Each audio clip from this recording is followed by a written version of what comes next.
दर्द होने पर सबसे पहली चीज क्या दिमाग में आती है? कौन सी गोली लें? क्रोसिन, कॉम्बिफ्लैम, ज़ेरोडॉल? इतने सारे नाम हैं, कंफ्यूजन तो होता ही है। चलिए आज इस पूरी उलझन को सुलझाते हैं, बिल्कुल आसान भाषा में। आप कभी भी केमिस्ट की दुकान पर जाएं तो इतने सारे ऑप्शंस दिखते हैं, है ना? तो ये सवाल मन में आना बिल्कुल लाजमी है कि क्या ये सारी गोलियां एक ही जैसी हैं या हर एक का कोई खास काम है? चलिए इसी सवाल का जवाब ढूंढते हैं। यहाँ सबसे जरूरी बात यह समझनी है कि हर दर्द एक जैसा नहीं होता और हर दर्द के लिए एक ही दवा काम नहीं करती। इसे ऐसे समझिए जैसे हर ताले की एक अलग चाबी होती है, वैसे ही हर दर्द के लिए एक सही दवा चुनना, यही असरदार और सेफ रिलीफ की पहली सीढ़ी है। तो शुरुआत करते हैं सबसे बेसिक और सबसे कॉमन दवा से, वो दवा जो हम सबके मेडिसिन कैबिनेट में मिल ही जाती है। जी हाँ, हम बात कर रहे हैं पैरासिटामोल की। अब पैरासीटामोल काम कैसे करती है? देखिए, ये सीधे हमारे दिमाग पर मतलब सेंट्रल नर्वस सिस्टम पर असर करती है।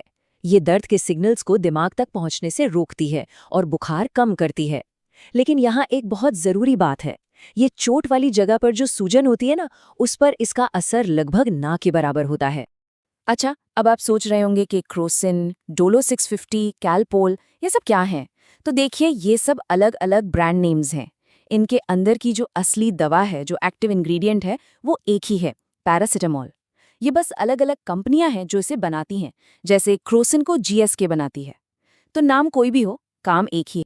ठीक है, तो पैरासिटामोल तो हो गया सामान्य दर्द और बुखार के लिए, लेकिन उस दर्द का क्या जो सूजन या चोट लगने की वजह से होता है, जैसे मोच आ गई या कहीं टक्कर लग गई? उसके लिए हमें एक बिल्कुल अलग तरह की टूल की जरूरत पड़ती है। इस दर्द को समझने के लिए हमें एक केमिकल को समझना होगा, प्रोस्टाग्लैंडिन्स। ये क्या बला है? सोचिए, ये शरीर के इमरजेंसी अलार्म सिग्नल हैं। जैसे ही कहीं चोट लगती है, ये केमिकल रिलीज होते हैं और चिल्लाने लगते हैं, यहाँ प्रॉब्लम है। और इसी की वजह से उस जगह पर सूजन आती है, वो जगह लाल हो जाती है और हमें दर्द महसूस होता है। तो अब आप फर्क समझ रहे हैं? पैरासिटामोल दिमाग में दर्द के एहसास को मैनेज कर रहा है, वहीं दूसरी तरफ है NSAIDs यानी non steroidal anti inflammatory drugs. ये क्या करते हैं? ये सीधे चोट वाली जगह पर पहुंचते हैं और उन प्रोस्टाग्लैंडिन्स को ही बनने से रोक देते हैं। मतलब ये अलार्म को ही बंद कर देते हैं, सीधे सूजन की आग पर पानी डाल देते हैं। लेकिन कहानी यहीं खत्म नहीं होती। जैसे एक मैकेनिक के टूलकिट में हर नट बोल्ट के लिए अलग पाना होता है, वैसे ही सारे एनएसएड्स भी एक जैसे नहीं होते। हर एक की अपनी खासियत है, अपना एक खास काम है। चलिए इस टूलकिट को जरा खोल कर देखते हैं। सबसे पहले बात करते हैं इब्यूप्रोफेन की। ये इस टूलकिट का ऑलराउंडर है। दांत का दर्द हो, सिर दर्द हो, मसल्स में दर्द हो या पीरियड्स का दर्द, ये कई जगह काम आता है। आपने ब्रूफेन या कॉम्बीफ्लैम का नाम तो सुना ही होगा, उनमें यही होता है। पर हाँ, एक ज़रूरी बात, एनएसएड्स पेट में थोड़ी जलन कर सकते हैं, इसलिए इन्हें हमेशा कुछ खाने के बाद ही लेना चाहिए। अब आते हैं स्पेशलिस्ट्स पर। मान लीजिए किसी को लंबे समय से जोड़ों का दर्द है, जैसे आर्थराइटिस। यहाँ हमें ज़्यादा मजबूत औजारों की ज़रूरत पड़ती हैं, जैसे कि एसिक्लोफेनैक और डाइक्लोफेनैक।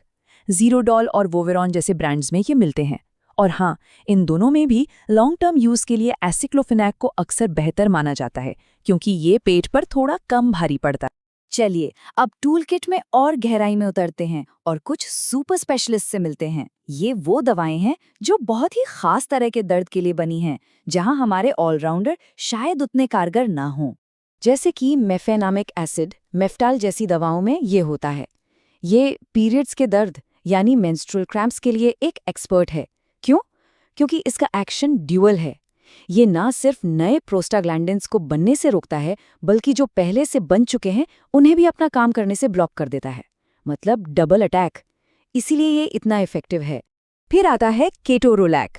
इसे समझिए शॉर्ट टर्म पावर हाउस। जब दर्द बहुत तेज और असहनीय हो, जैसे किसी डेंटल सर्जरी या ऑपरेशन के बाद, तब इसे दिया जाता है।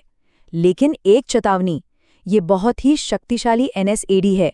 इसे 5 दिन से ज़्यादा इस्तेमाल नहीं करते और इसे कभी भी डॉक्टर की सलाह के बिना नहीं लेना चाहिए। ये बहुत ज़रूरी है। तो अब हम सही दर्द के लिए सही टूल तो जान गए हैं, लेकिन किसी भी टूल को चलाने का एक यूज़र मैनुअल होता है ना। तो चलिए इन दवाओं के सेफ इस्तेमाल के कुछ ज़रूरी नियम भी जान लेते हैं। बस ये 3 गोल्डन रूल्स याद रखने हैं। पहला, कभी भी बताई गई डोज से ज़्यादा न लें। पैरासीटामोल की ज़्यादा डोज लिवर को नुकसान पहुंचा सकती है और NSAIDs पेट को। दूसरा, NSAIDs को हमेशा खाने के साथ या एक ग्लास दूध के साथ लें ताकि पेट सुरक्षित रहे। और तीसरा, और सबसे ज़रूरी, अगर दर्द कुछ दिनों में ठीक नहीं हो रहा तो खुद डॉक्टर ना बने, किसी प्रोफेशनल से सलाह लें। सेल्फ मेडिकेशन सिर्फ शॉर्ट टर्म रिलीफ के लिए है। सुरक्षा की बात हो रही है तो भारत में निमेसुलाइड का केस एक बहुत बड़ा उदाहरण है। एक समय था जब ये काफ़ी इस्तेमाल होती थी, लेकिन जब इसके लिवर पर होने वाले साइड इफ़ेक्ट्स खासकर बच्चों में सामने आए तो भारत सरकार ने इसके बच्चों में इस्तेमाल को बैन कर दिया। ये हमें बताता है कि रेगुलेशन और सेफ्टी कितनी ज़रूरी है। हालांकि यूरोपियन मेडिसिन एजेंसी का मानना है कि बड़ों में इसका रिस्क मैनेज किया जा सकता है अगर इसका इस्तेमाल 15 दिनों से ज़्यादा ना किया जाए। तो देखिए, हर दवा के साथ कुछ नियम और सीमाएं जुड़ी होती हैं। तो अब तक हमने काफ़ी कुछ जान लिया है। चलिए इस सारी जानकारी को एक साथ लाते हैं और एक फाइनल आसान सी चीट शीट बना लेते हैं ताकि सब कुछ दिमाग में एकदम क्लियर हो जाए। तो ये रही आपकी final pain relief cheat sheet. बुखार या हल्का सर दर्द है, पैरासिटामोल। दांत या मसल्स में दर्द है, इब्यूप्रोफेन।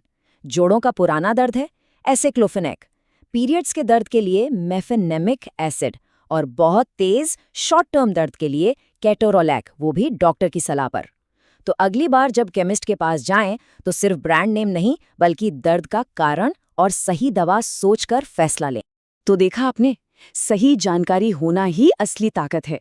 अब आप दर्द को मैनेज करने के लिए एक ज्यादा बेहतर और जिम्मेदार फैसला ले सकते हैं, क्योंकि मकसद सिर्फ दर्द को दबाना नहीं है बल्कि उसे सही तरीके से, समझदारी से और सुरक्षित रूप से ठीक करना है।